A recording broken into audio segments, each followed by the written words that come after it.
நீங்க வாழ்க்கையில ஞாபகப்படுத்தி பாருங்க, இது வரைக்கும் உங்களுக்கு ஹராம் தெரியாம இருந்துச்சோ? ஹராம் சொல்லுங்க, தெரியாம இருந்துச்சோ? உங்களோட உள்ளம் எவ்வளவு நிம்மதியா இருந்துச்சு? என்றைக்கு ஹராத்தை தெரிஞ்சு கொண்டோம் அன்றைக்கு போறோம் எவ்வளவு நிம்மதி இல்லாம போச்சு. நானும் தான் எந்த விஷயத்தான் நான் சொல்றேன். புள்ளைய ஹராத்தை தெரியாம தெரியுமோ?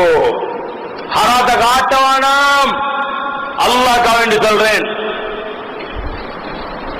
உங்களோட புள்ள யாரோட சேர்றன்னு பாருங்க, சேர்றவன் மாதிரி ஆகிடுவான். புள்ளைய கல்புக்குள்ள நூற கொடுங்க பிரகாசத்தை, முஸ்லிமாவ கொடுக்கவானம் இருள மலம். முஸ்லிமா என்னத்தை உண்டாக்கும்? பாவங்களை உண்டாக்கும். அதனால கருத்தனை காட்டுங்கோ.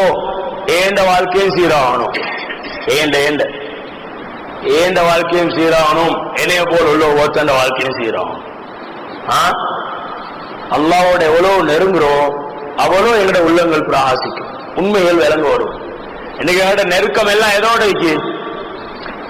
எங்கட தொழுகையில கொடுக்கப்படுற டைமை விட எங்கட மொபைல்ல கொடுக்கப்படுற டைம் கூட இல்லையா? யோசிச்சு பாருங்க. எங்க அல்லாஹ்வை விட்டும் மக்களை தூர விரட்டி வைக்கிறோம், அதுல எங்கட காலங்கள் எவ்வளவு கூட கழியுது.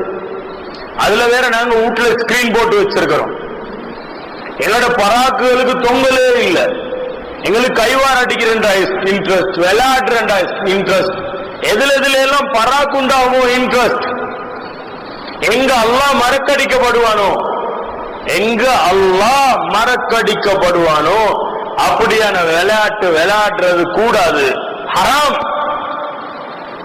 وعباد الرحمن الذين يمشون على الأرض هونا وإذا خاطبهم الجاهلون قالوا سلاما والذين يبيتون لربهم سجدا وقياما. அல்லாஹ் தஆலா அல்லாஹ்வுடைய நல்லடியார்களை பத்தி பேசக்கொள்ள அவங்க எப்படிப்பட்டவங்கடா? அல்லாஹ்வுடைய அந்த நல்லடியார்கள் பூமியில நடந்தா மிருதுவா நடப்பாங்க, கௌரவமா நடப்பாங்க. யாராவது மடையர்கள் தர்க்கத்துக்கு வந்தா சலாம் என்று ஒதுங்குவாங்க.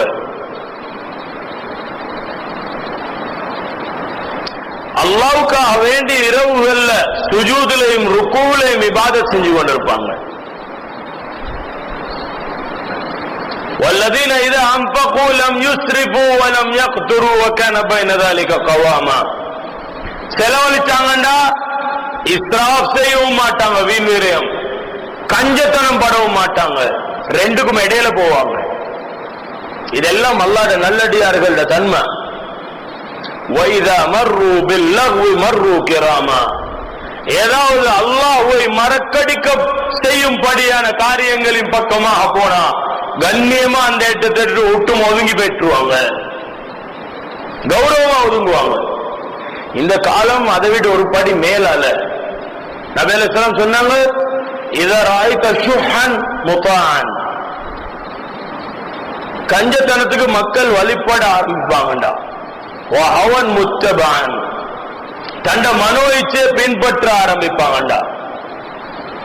வதுன்யா முஸரன், துன்யா மக்கள்ல பிரதிபலிக்க ஆரம்பிக்குமா இருந்தா. வயஅஜாப குல்லி தி ரஅயின் பிரஅயி, ஒவ்வொருத்தரும் தண்ட அபிப்பிராயத்தை கபூல் செய்யப்படணும் என்று விரும்புவாங்கடா. ஒன்றுண்டா விளங்கப்படுத்த டைம் இல்ல, விளங்குறவங்க விளைக்குங்க. فعليك بخويصة نفسك, நீ ஓண்ட விஷயத்தை தனியா பார்த்துக்கோ வேண்டாங்க நபி ஸல்லல்லாஹு அலைஹி வஸல்லம். வதா அம்ரல் அவாம், பொதுமக்களை பார்த்து நீங்க பொதுமக்களால பிரதிபலிப்பு அடைஞ்சிடவானாம், அதை விட்டுருங்க வேண்டாங்க ஸல்லல்லாஹு அலைஹி வஸல்லம். அதனால மேலான சகோதரர்களே பெரியவர்களே, இது அவ்வளவு பயங்கரமான காலம். இன்னொரு ஹதீஸ்ல சொன்னாங்க நபி அலைஹிஸ்ஸலாம், பாதிரு பில் அமாலி சபஅன், 7 விஷயங்கள் வாரதுக்கு முன்னால நன்மைகள்ல முந்திக்கோங்க வேண்டாம். முதலாவது சொன்னாங்க, ஹல் தன்தஸிரூன இல்லா ஃபக்ரம் முன்சியன், மறதியை உண்டாக்கும் ஏழ்மை உண்டாகும். வகினன் முத்கியன் அவ் கினன் முத்கியன், அல்லது அழிச்சாட்டியம் செய்யும் பணம் உண்டாகும். இந்த கிரைசிஸ்ல நாங்க பார்த்தோம், ஒரு கூட்டம் பெரிய பணக்காரன் ஆயிடுச்சு, இன்னொரு கூட்டம் பரம் மேலே ஆயிடுச்சு.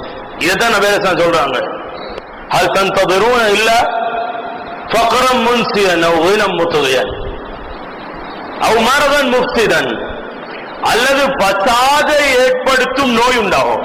அது என்னது பசாதை ஏற்படுத்துற நோய்? நோய் வந்தா பசாது உண்டாகுமா? கட்டாயம் உண்டாகும். நோய்க்கு வைத்தியம் செய்யற பேர்ல இன்னொரு நோய் உண்டாகும். நோய்க்கு வைத்தியம் செய்யற பேர்ல முழு குடும்பத்திலே சொத்து செல்வங்கள் அழியும். நோய்க்கு வைத்தியம் செய்யற பேர்ல சொல்லுங்க பிச்சை வாங்குற நிலைமை உண்டாகும். பசாதா இல்லையா? என்னடா நோயை பத்தி தெரிகிற நிலைமை இல்லாம இருக்கு. நான் உங்கள்கிட்ட முன்னுக்கே சொன்னேனே, மாடு வளர்த்த கூட்டம் ஸ்கூல் போச்சு, மாடு மேய்க்க விட்டாங்க. வயல் இறங்குற கூட்டம் அங்க போனாங்க, வயல் இறங்குறத விட்டாங்க. மரமேற புள்ள அங்க போச்சு, மரமேற தொழில விட்டான். சொல்லுங்க, கூலி வேலை செய்யற புள்ள அங்க போன கூலி வேலை விட்டான். அடிக்கடி ஞாபகப்படுத்துற, பஜார்ல ஒரு வியாபாரியை சந்திச்சேன், என்னோட வாப்பட கூட்டாளி. என்னோட வாப்பா 35 வருஷம் பஜார்ல வியாபாரம் பண்ணவர் தான். அந்த மனுஷனுக்கு 2 பொம்பளை புள்ள 2 ஆம்பளை புள்ள, பெரிய பணக்காரன். இந்த வெள்ளவத்த பம்பளப்பட்டி ஏரியால அவரோட சொத்துக்களை கணக்கு எடுத்தா 100 கோடி ரூபாய்க்கு மேல. பெரிய டெக்ஸ்டைல் காரன், வெளியூர்காரன்.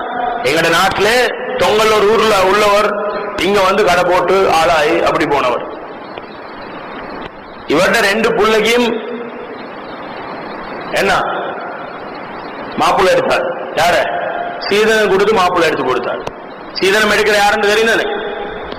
அப்படி 2 பேர் வந்து மாப்பிள்ளை எடுத்தாங்க. மற்ற 2 பேரையும் சீதனம் எடுத்து கல்யாணம் முடிச்சு கொடுத்தார். ஒருத்தர் டாக்டர், பல்லு டாக்டர், இன்னொருத்தர் லாயர், மகன்மார்ல. அதே மாதிரி அரசாங்க தொழில பொண்ணு எடுத்தார், மாப்பிள்ளை எடுத்தார். சொத்துகள் எல்லாத்தையும் பிரிச்சு பொம்பளை புள்ள 2 பேருக்கும் கொடுத்தார். கடை செய்யறதுக்கு ஆள் இல்ல. கடைசி ஆளிகா ஆள் இல்ல. கடை ஒரு மகண்ட பேருக்கு வந்து அவர் இப்ப கூலிக்கு ரெண்ட் அவுட் பண்ணி இருக்கிறார். வியாபாரம் அதோட முடிஞ்சு. சொல்லுங்க, வியாபாரத்துக்கு உழ வச்ச யாரு? சொல்லுங்க பாப்போம். வாப்ப சம்பாதிச்ச சொத்தை இந்த 4 பேரும் சேர்ந்து சம்பாதிக்கலாம். வியாபாரத்தில் அல்லாஹ் பரக்கத்தை வச்சான். வாப்ப இருக்கும் வரைக்கும் ஜகாத் நிறைவேறிச்சு. எத்தனை கோடி ஜகாத் கொடுத்திருப்பார், எத்தனை கோடி சதக்கா செஞ்சிருப்பார். புள்ளேட்டு இந்த சொத்து போச்சு. இப்ப சொத்துக்கு பேர் என்ன? அசையா சொத்து. உலமாக்கள்கிட்ட சொன்னா அவங்கள்ட்ட ஜகாத் எடுத்தாங்க, பைத்தியமாகிறதுன்னு கேட்பாங்க. அப்படியா? அப்படியா கேட்கிற? அப்படிதான் கேட்கிற. அசையா சொத்துக்கு ஜகாத் இல்லைன்னுவாங்க. சரி, அவன் சம்பாதிச்சதுக்கு ஜகாத் கொடு. அவன்கிட்ட போயிட்டு மஸ்ஜிதுக்கு நினைவானு கேளுங்க, இல்லாட்டி மதரசா கண்டு கேளுங்க, என்ன கிடைக்கும்? சொல்லுங்க பாப்போம். ஒரு பேமெண்ட் வியாபாரி 10,000 கொடுத்துட்டு அல்லாஹ்ட பொருத்தத்தை வழி பார்ப்பான். இவன் 1000 ரூபாய் எழுதிட்டு அடுத்த நாள் நோட்டீஸ் போர்ட்ல வந்து பார்ப்பான், அடைய என் பேரைக்காண்டு பஜருக்கு வந்தீங்க மாட்டா, எப்பயாலும் வண்டைக்கு வருவான்.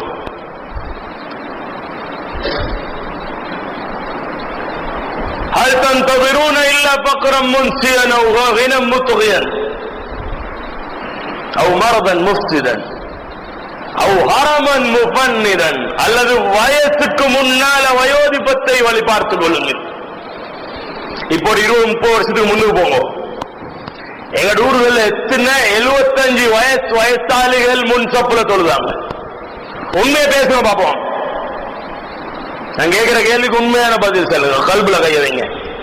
நான் கேட்கிறேன் 70-75 வயசு அதுக்கு மேல உள்ள வயசாளிகள் எங்கட சப்புகள்ல கூன்புழுந்து நின்று கொண்டு தொழுகிறவங்களை நாங்க பார்த்தோம்.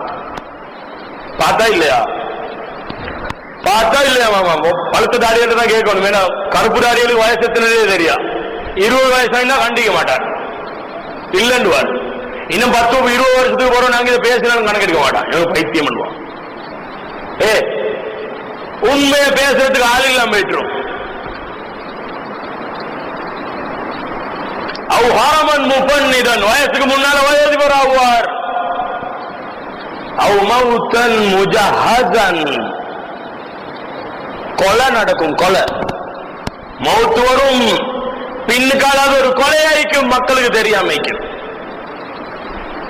டேப்லெட்டோட கொடுத்திருப்பான், இன்ஜெக்ஷனோட அடிச்சிருப்பான், மருந்தோட மாத்தி கொடுத்திருப்பான், கொலை செஞ்சிருப்பான், ஆனா யாருக்கும் தெரியாமைக்கும்.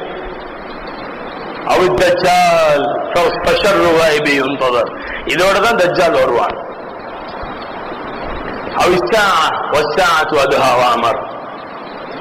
அல்லது கியாமத் வரும். அதனால மேலான சகோதரர்களே, பெரியவர்களே, ஜமான் பயங்கரமான ஜமான். இந்த ஜமான நாங்க அடைஞ்சிட்டோம். இப்ப அல்லாஹ் அடையிறதுக்குரிய முயற்சியை பார்க்கணும். ஒவ்வொருத்தரும், ஒவ்வொரு ஆணும் பெண்ணும் வாலிபரும் வயோதிபரும் இதுக்காகவே தயாராகும்.